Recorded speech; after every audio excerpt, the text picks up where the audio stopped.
Bueno, el video pasado se trabó mientras grababa, entonces continuamos aquí. Me quedé hablando sobre este ejemplo del helado como un caso de cómo los sistemas alimenticios son bastante complejos en su estructura y estaba mencionando que contiene 7 o más elementos estructurales formando 6 fases y les estaba diciendo también que el helado lo podemos considerar como un sistema bicontinuo en el sentido de que los glóbulos de grasa acumulados también forman una red continua y también, además de esto, durante periodos de almacenaje a baja temperatura, parte de la fase del aire puede volverse continua. Entonces les decía, el aire le da al helado esa estructura, esas características de suavidad y esponjoso, pero sí en ciertas condiciones puede volverse una fase continua, como cuando se dura mucho tiempo almacenado, ese aire puede escapar del helado y volverse una fase continua. A temperaturas aún más bajas, parte del agua se congela formando cristales, entonces este hielo también puede volverse una fase continua. Si se baja mucho la temperatura durante el almacenamiento, los cristales de hielo van a crecer cada vez más y más y se puede formar una fase continua de hielo. Y más aún cuando se forman este congelamiento de estos cristales de hielo, este congelamiento causa que menos espacio entre las diferentes partículas, entre los diferentes elementos estructurales, esté disponible, es decir, que se compacte todo más. Y bueno, al hablar de esto de que se compacte todo más, nos lleva al tema del empaquetamiento, que tiene que ver, es parte de esto de la estructura. Entonces vamos a ver esto del empaquetamiento.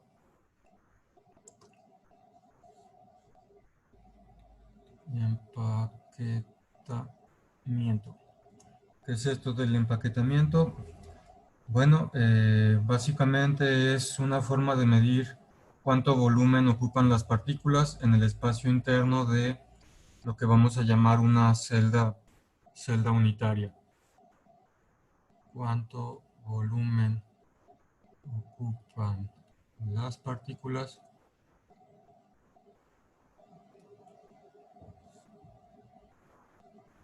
dentro de una celda unitaria?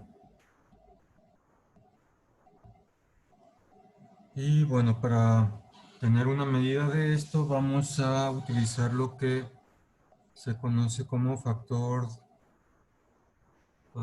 de empaquetamiento.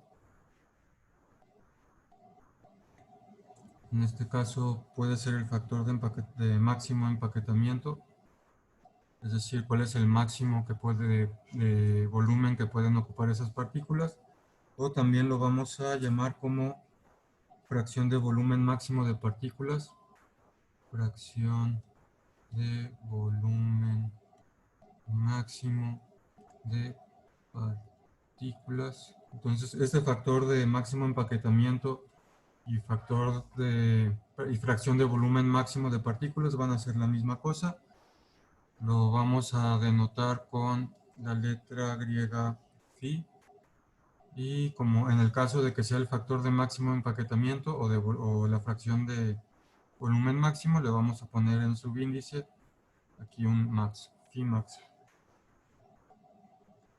Y bueno, como les digo, esto lo que indica es cuánto volumen ocupan las partículas dentro de una celda unitaria.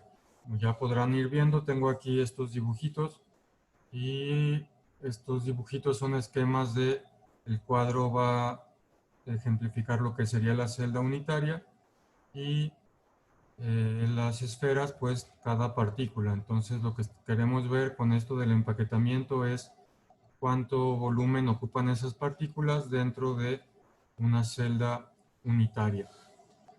Entonces, este phi max, este factor de empaquetamiento, se calcula con el número de partículas multiplicado por el volumen de cada partícula. Creo que mejor lo pongo acá abajo.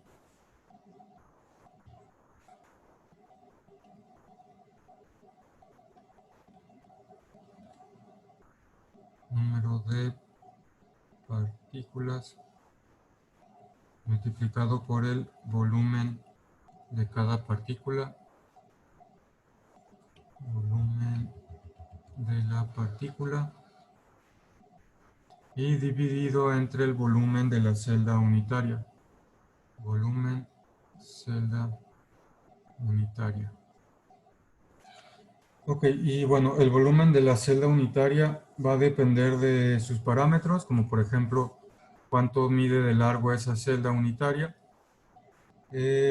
con los cuales se puede calcular el volumen. Si sabemos cuánto mide de largo y sabemos la forma que tenga la celda unitaria, como en este caso un cubo, que es el caso más simple, podemos calcular el volumen de la celda unitaria multiplicando lado por lado por lado. Las partículas, por otro lado, son las que definen dicha celda, como vemos en estos sistemas de acá y de acá, por lo que es posible expresar las dimensiones de la celda a partir de los radios de las partículas. Como vemos aquí, el radio de la partícula, este es R, radio, me sirve para decir las dimensiones de la celda unitaria.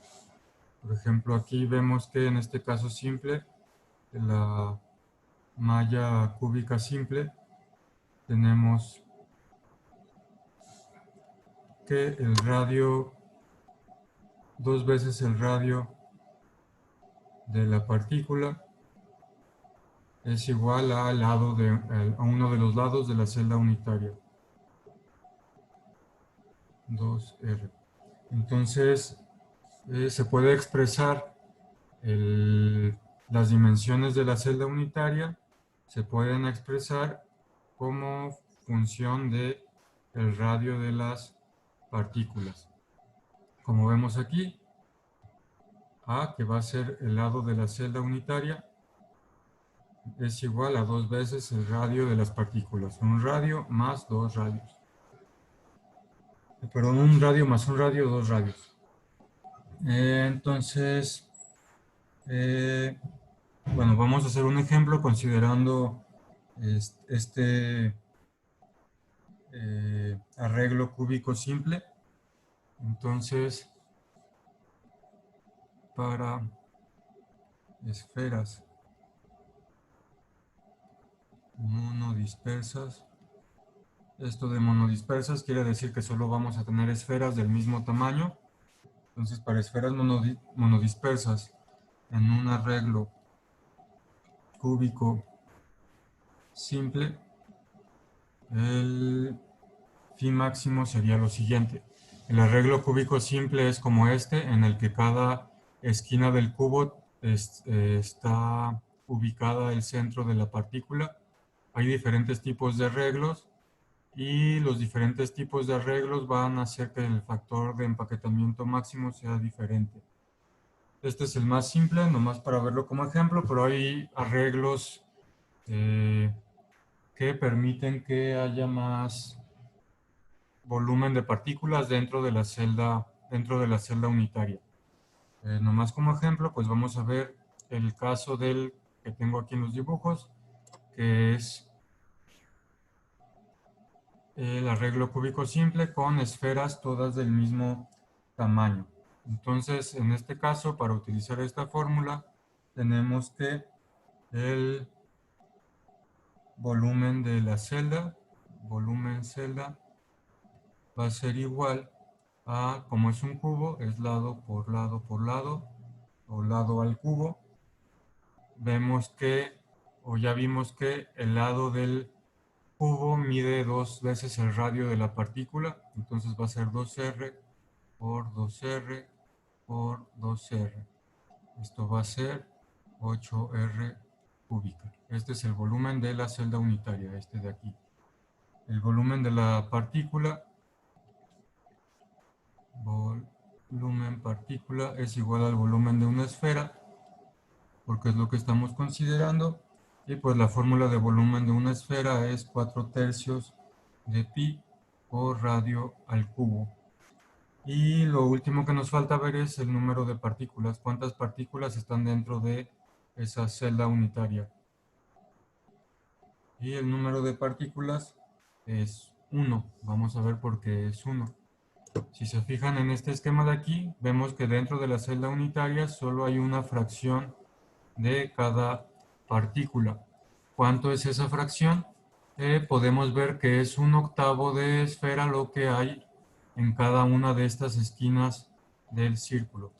¿Y cómo podemos ver eso? Bueno, si nos imaginamos, por ejemplo, esta esfera de aquí, estamos viendo que está ocupando 1, 2, 3, 4 y por abajo 5, 6, 7 y 8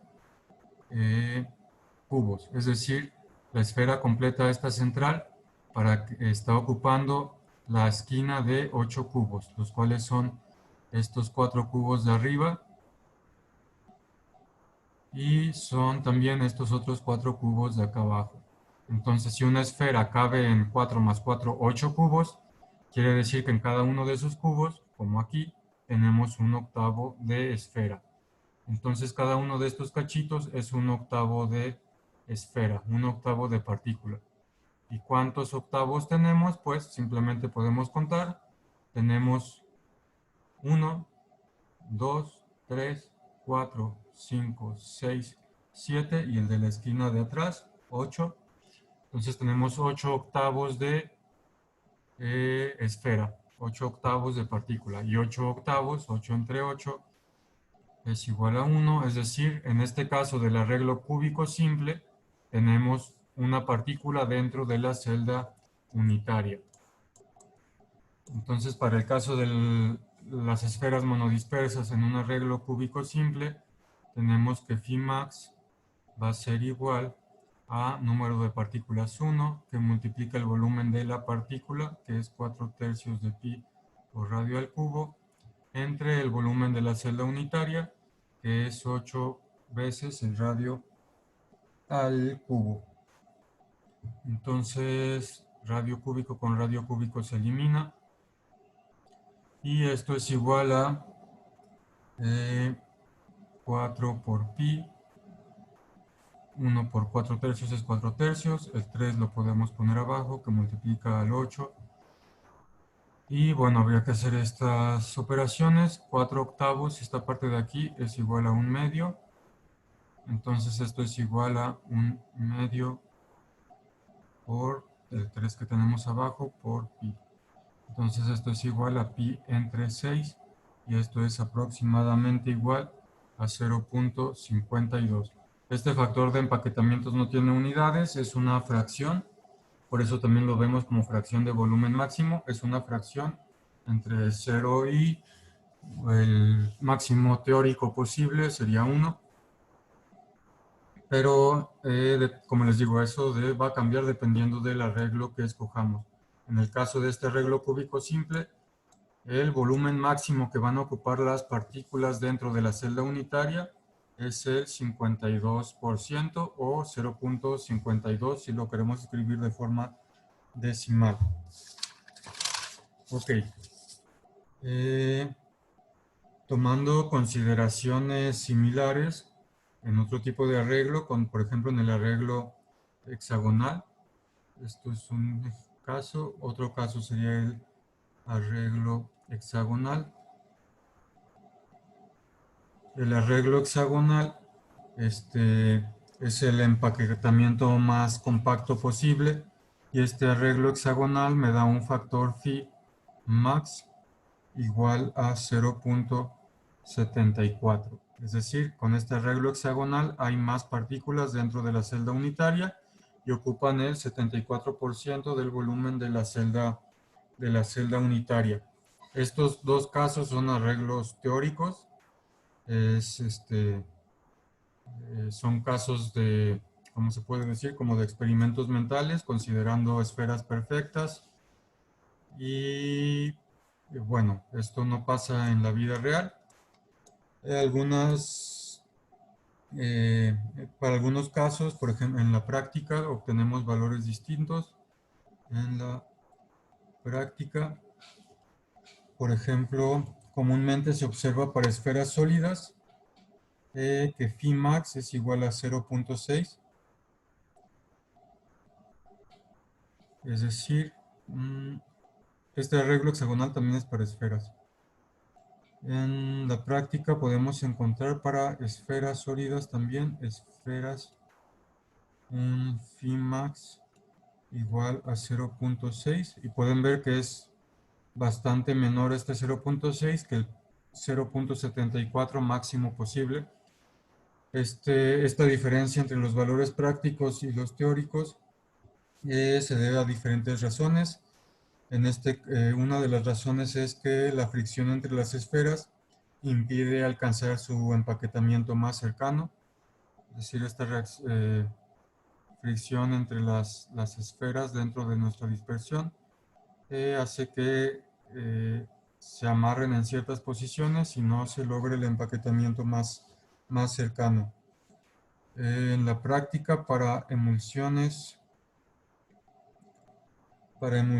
donde las gotas son relativamente suaves y no hay esta fricción entre las esferas, en el caso de las emulsiones tenemos un phi max aproximadamente igual a 0.71, es decir, aproximándonos mucho al valor teórico máximo para phi max, para el factor de empaquetamiento. Entonces, bueno, estos son dos ejemplos de cómo no necesariamente vamos a alcanzar los valores teóricos máximos, dependiendo de algunas características. Y más características que tenemos que tener en cuenta son las siguientes. Si las partículas son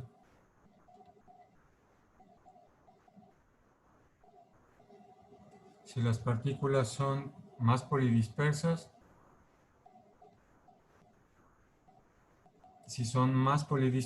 entonces phi max va a ser más grande. ¿Por qué va a ser más grande si las partículas son polidispersas? Porque las partículas pequeñas pueden llenar los vacíos entre las partículas grandes. Entonces, tenemos partículas grandes y queda espacio entre ellas.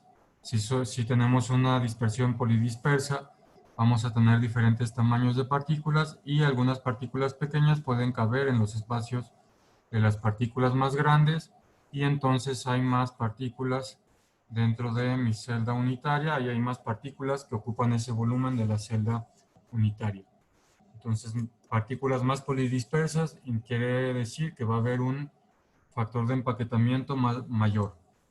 Luego, si las partículas son más anisométricas,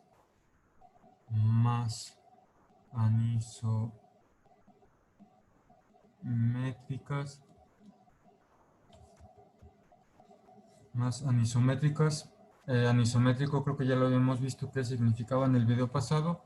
Quiere decir que tienen diferentes dimensiones en diferente dirección. Por ejemplo, no serían esferas perfectas, sino que, por ejemplo, pueden ser más ovaladas, tienen diferente dimensión en diferente dirección. Es decir, quiere decir que no son, pueden ser no simétricas o pueden ser alargadas en una dirección y chatas en otra dirección. Eso quiere decir que son más anisométricas. Entonces, si las partículas son más anisométricas, entonces lo que tenemos es que phi max es más pequeño. Phi max es más pequeño principalmente porque estos dos factores causan más fricción entre las partículas, haciendo que sea más difícil que se reacomoden en un empaquetamiento denso. Entonces, cuando son más anisométricas o las superficies son más rugosas también, superficies o superficies más rugosas, phi max es más pequeño porque esas diferentes formas que tienen y esas superficies rugosas que puedan tener va a hacer que se acomoden de cierta forma, que queden muchos espacios vacíos y entonces hay menos partículas dentro de mi celda unitaria. Phi max es más pequeño. Siguiente caso, si tenemos que las partículas son un agregado, es decir, que se acumulan en grupos. Si las partículas son un agregado, phi max es más pequeño, porque en la mayoría de los agregados, mucho de la fase continua queda atrapada entre las partículas principales. Por ejemplo, si tenemos un agregado así más o menos, se da el caso que queda fase continua dentro de ese agregado, y entonces el factor de empaquetamiento va a ser más pequeño porque hay relativamente pocas partículas por unidad de volumen en esa celda unitaria. Y finalmente, si las partículas son más deformables, entonces phi max va a ser más grande, es más grande. Y en estos casos se pueden alcanzar valores de, cuando son muy deformables las partículas, hasta 0.99. Esto ha sucedido, estos factores tan grandes se han visto en espumas,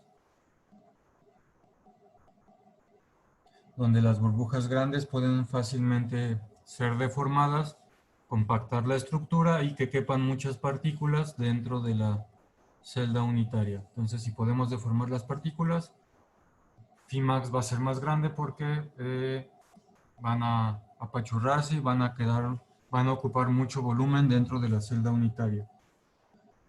Ok, entonces esto es con respecto al empaquetamiento, que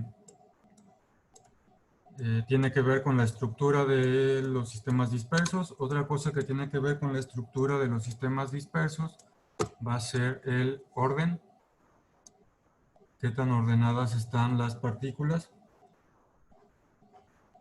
Y bueno, para una fracción de volumen phi muy pequeña, para phi pequeña, las partículas en la dispersión pueden estar distribuidas al azar, como vemos aquí. Tienen mucho espacio para distribuirse al azar. Para phi más grandes siempre existe algo de orden. Entonces este y este. Para phi más grandes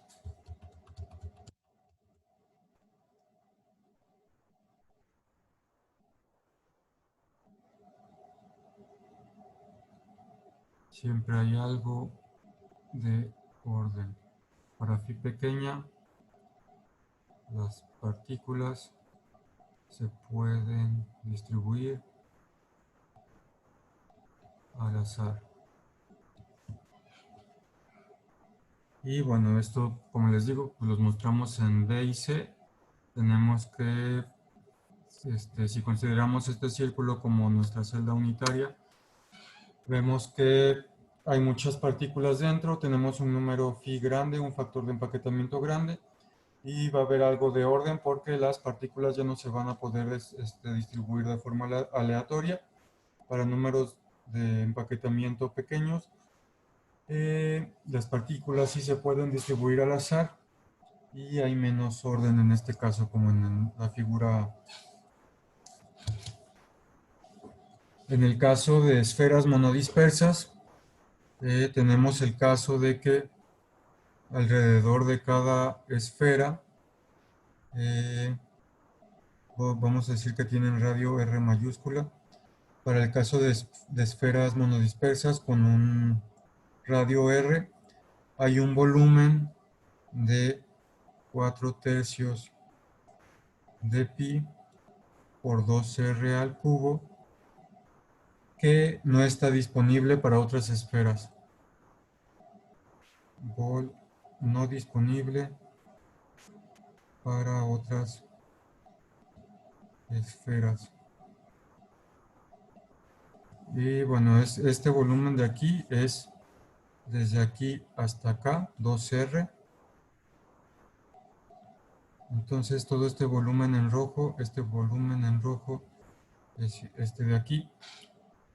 ese volumen no está disponible para que otras esferas lo ocupen en su totalidad, debido a que, pues, como vemos aquí en este esquema, pues no lo pueden ocupar porque pues no caben, simplemente por su tamaño de radio, no pueden ocupar completamente ese espacio, solo cierta parte de la partícula puede ocupar ese espacio, pero no en su totalidad. Entonces existe para, como les digo, en el caso de esferas monodispersas, alrededor de una esfera de radio R, alrededor de esta esfera de radio R, hay un volumen que mide esto de aquí, 4/3 de pi por 2 veces el radio al cubo, que no está disponible para otras esferas del mismo radio, tomando el centro de la esfera como representante de su posición. Y bueno, si aquí lo vemos, si tomamos el centro de la esfera como representante de su posición, cualquier otra esfera va a quedar como más cerca en el perímetro de ese volumen en rojo. Es lo más cerca que puede estar.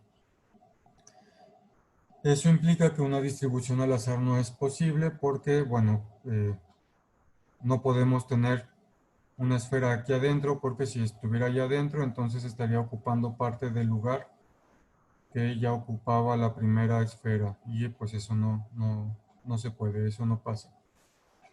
Entonces máximo pueden ocupar esta posición de acá y eso implica que ya la distribución no sea al azar.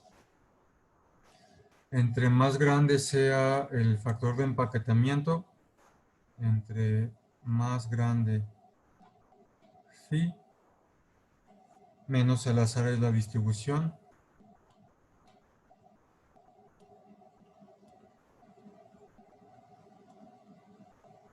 Menos al azar es la distribución de partículas. Y en el máximo factor de empaquetamiento phi max, las esferas van a mostrar un orden perfecto.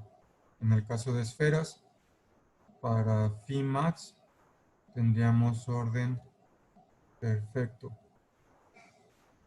Y bueno, para phi max el orden perfecto sería que tendríamos perfectamente ordenadas nuestras esferas. Por ejemplo, algo más o menos así.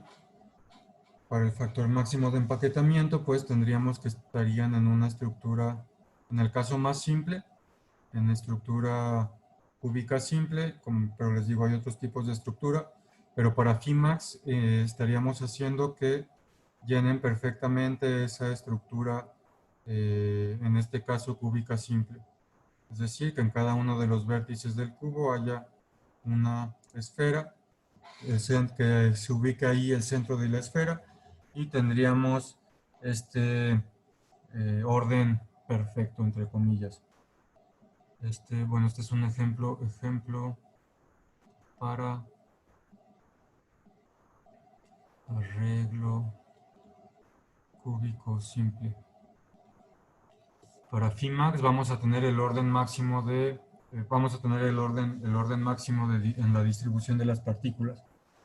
Si las partículas son anisométricas, un empaquetamiento cercano llevará a una anisotropía del sistema, lo cual implica que algunas propiedades dependen de la dirección considerada. Entonces, cuando las partículas son anisométricas, como en este caso, en la figura, el C, este ordenamiento va a llevar a que el sistema completo también tenga una anisotropía. Quiere decir que va a tener diferentes propiedades dependiendo de la dirección en en el sistema. Y en este caso, por ejemplo, podríamos ver que con este tipo de partículas alargadas, por ejemplo, la resistencia que tenga el sistema al aplicarle fuerzas externas va a ser diferente si le aplicamos una fuerza en esta dirección a que si se la aplicamos en esta dirección.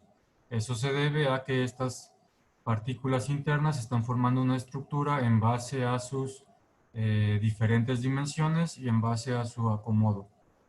Y ese anisotropía a nivel de partículas se puede ver reflejado con una anisotropía a nivel de sistema. Un ejemplo de anisotropía visible es en el pan, donde las celdas de gas son generalmente no esféricas, sino elongadas. Lo que pasa con el pan de caja es que bueno, se hace en una caja y cuando se levanta el pan, hay ciertas zonas donde está la caja que mantienen presionado al pan y no puede expandirse en esa dirección. Durante el levantamiento del pan, al hornearlo, cuando las celdas se vuelven más grandes, las celdas de gas están creciendo, la masa está confinada por el molde y la expansión de las celdas en la dirección horizontal es limitada, y entonces se van a elongar las celdas de gas en la otra dirección, porque están más restringidas en la dirección horizontal debido al molde. Bueno, eso es un ejemplo de anisotropía visible. Otro ejemplo de anisotropía son los músculos o diversos órganos de las plantas como los tallos. Entonces, por ejemplo, los músculos son fibras que eh, son más largas que anchas y se acomodan todas en cierta dirección. Y en ese caso, pues la fibra muscular es fuerte en una dirección y en otra no, lo que permite que, por ejemplo, se contraiga en esa dirección, pero en una dirección a 90 grados, pues no tienen las mismas propiedades. Lo mismo pasa para los tallos de las plantas. En los tallos de las plantas, también la estructura que eh, tiene un orden establecido, en las fibras siguen ciertas direcciones, algo parecido a lo que vemos en el inciso C, por lo que son más resistentes en una dirección que en otra dirección. Bueno, y esos son ejemplos de la anisotropía, es decir, de que las partículas tengan diferentes dimensiones en diferentes direcciones. Ok, y bueno, esta anisotropía se puede manifestar en diferentes propiedades físicas y en diferentes escalas. Entonces me voy a ir por acá. Anisotropía se manifiesta en diferentes propiedades físicas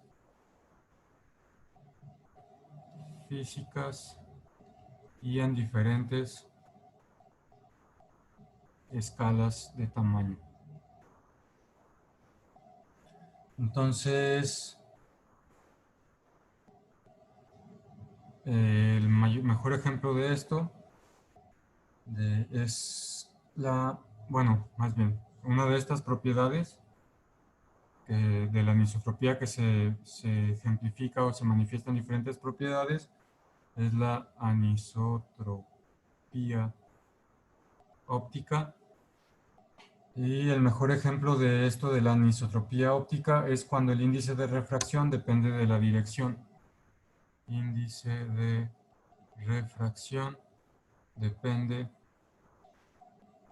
de la dirección.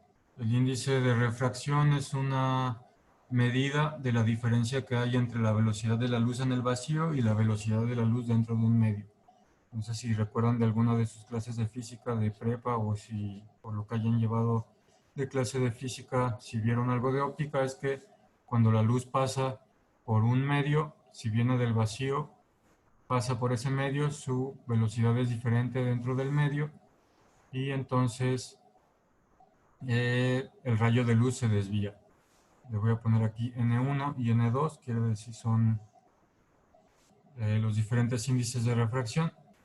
Y la refracción es eso, que cuando un haz de luz pasa del vacío a un medio distinto, por ejemplo, pasa del vacío al vidrio, entonces ese rayo de luz se va a desviar. Y eso lo vemos, por ejemplo, cuando tenemos un vaso y tiene agua y tiene un popote adentro y vemos que ese popote se ve como chueco si vemos arriba del agua y si lo vemos abajo del límite del agua. Eso es la refracción. Y bueno, hay materiales que tienen índices de refracción diferentes dependiendo de la dirección. Y eso, un material de ese tipo se llama birrefringente y esa propiedad en general se llama birrefringencia. Esta birrefringencia es la propiedad óptica de ciertos cuerpos que consiste en desdoblar un rayo de luz incidente en dos rayos de luz polarizada, eh, como si, como si el material tuviera dos índices de refracción distintos. Entonces, esto es un fenómeno bastante interesante. Si quieren, lo pueden buscar con más en detalle. Yo se los voy a explicar nomás rápidamente porque pues son cuestiones de óptica que ustedes no han visto y pues no van a ver. Bueno, la luz la podemos considerar como ondas y esas ondas tienen una polarización, es decir, tienen una dirección. Pueden estar, eh, este plano de la onda puede estar dirigido en un lado o estar dirigido en otro lado, por ejemplo aquí como si estuviera acostado. Entonces, en general, la luz que nos llega del Sol está distribuida en un montón de polarizaciones, es decir, esas ondas están dirigidas o están acomodadas en diferentes planos. Y lo que pasa con el material birrefringente es como este caso que tenemos aquí. Podemos imaginarnos, aquí tenemos el haz de luz que va entrando sobre el material y vemos que tiene dos polarizaciones, una en una dirección por la línea amarilla que vemos y otra en otra dirección. El de en medio lo voy a poner en verde para ejemplificar que es la otra dirección de polarización. Y el material birrefringente tiene estos dos índices de refracción dependiendo de la polaridad. Y entonces uno de los parte del haz de luz que tiene una polarización se desvía de cierta forma y parte del mismo haz de luz que tenía la otra polarización se desvía en otra dirección. Y el resultado final es que tenemos como dos haces de luz diferentes con diferente polarización. Y como se ve en la vida real, es como este ejemplo de aquí, de esta piedra de calcita, que tiene esta propiedad de anisotropía óptica. Y bueno, lo que se ve es como atrás tenemos en el papel escrito calcita, en inglés, calcite, y esta línea recta, y cuando pasa la luz, vemos que esa línea recta se ve como dos líneas y que las palabras calcita se ve como dos, como si estuviera escrito doble. Es debido a este fenómeno de la birrefringencia que se debe a una anisotropía del material, es decir, que la estructura que tiene no es lo mismo en una dirección que en otra dirección. Otro, este, otra propiedad que depende de la anisotropía es la permeabilidad. La permeabilidad es cómo se transporta un líquido a través de un material.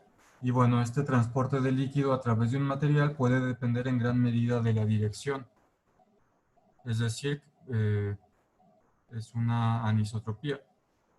Puede depender en gran medida de la dirección.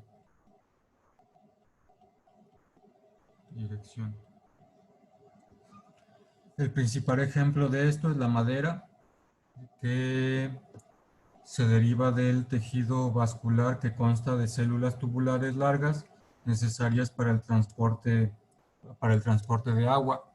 Un ejemplo de esto es la madera. En las plantas, como vimos, además de la estructura que le da la fuerza física, también por dentro de la madera las células capilares que tiene para poder subir agua en los troncos de los árboles. Entonces, la madera fluye, perdón, dentro de la madera los líquidos fluyen de manera preferencial en una dirección que en la otra, es decir, fluyen más fácilmente en una dirección que en la otra dirección. Algunos materiales alimenticios también muestran esta dependencia y en este caso la permeabilidad, eh,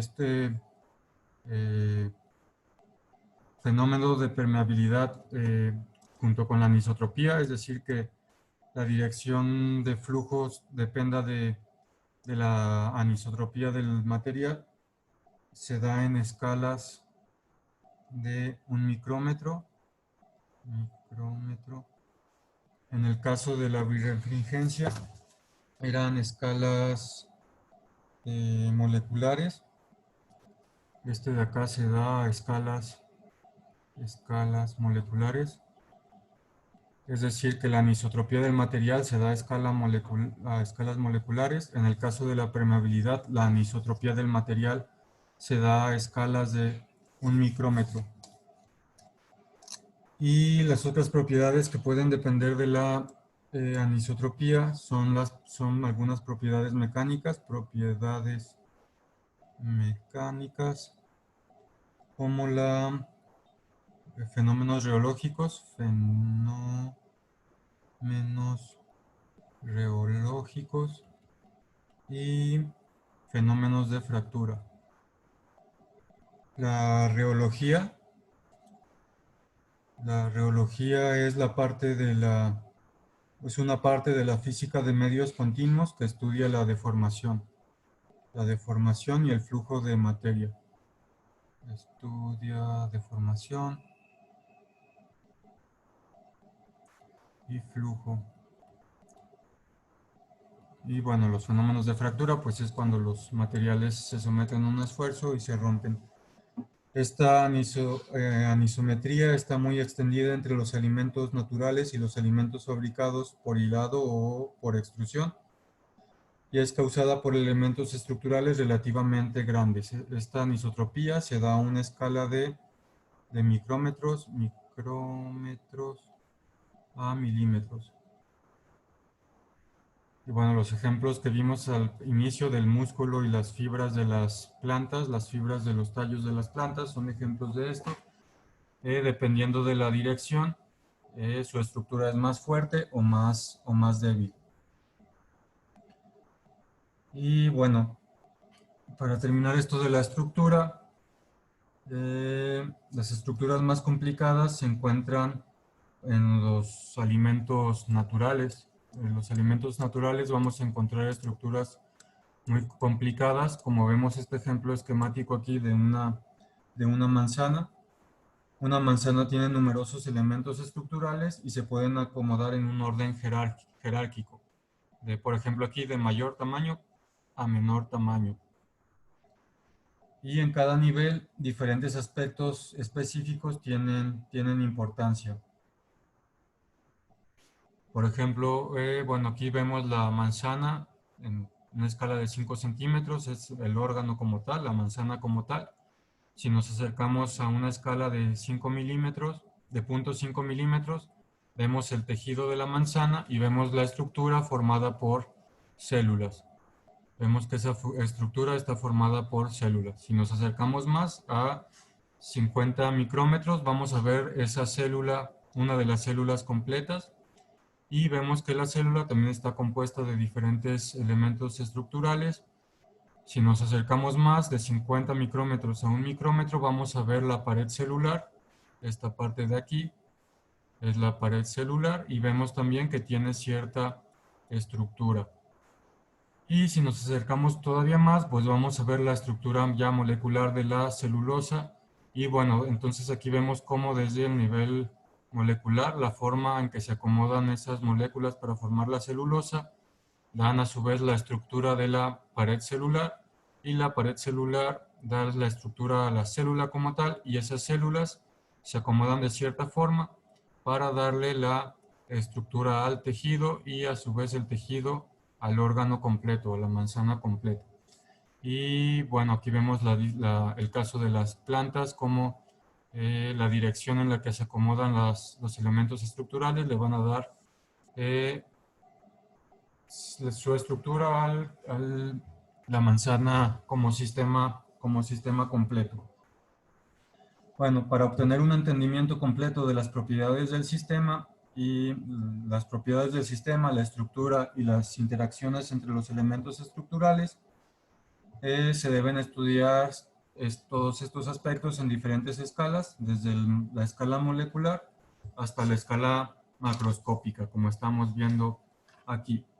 Y bueno, en base a eso, pues en el siguiente video vamos a ver la importancia de la escala, la importancia del tamaño en las diferentes estructuras y cómo el tamaño de esos elementos estructurales pueden dar diferentes propiedades físicas al sistema disperso completo como tal. Bueno, entonces, por lo pronto, pues este video lo terminamos aquí y en el siguiente video continuamos hablando de sistemas dispersos, específicamente de la importancia de la escala y cómo los diferentes tamaños en elementos estructurales, principalmente en el tamaño de las partículas en nuestro sistema, nos va a dar diferentes propiedades a nivel más grande, a nivel macroscópico. Bueno, entonces por lo pronto pues terminamos este video aquí.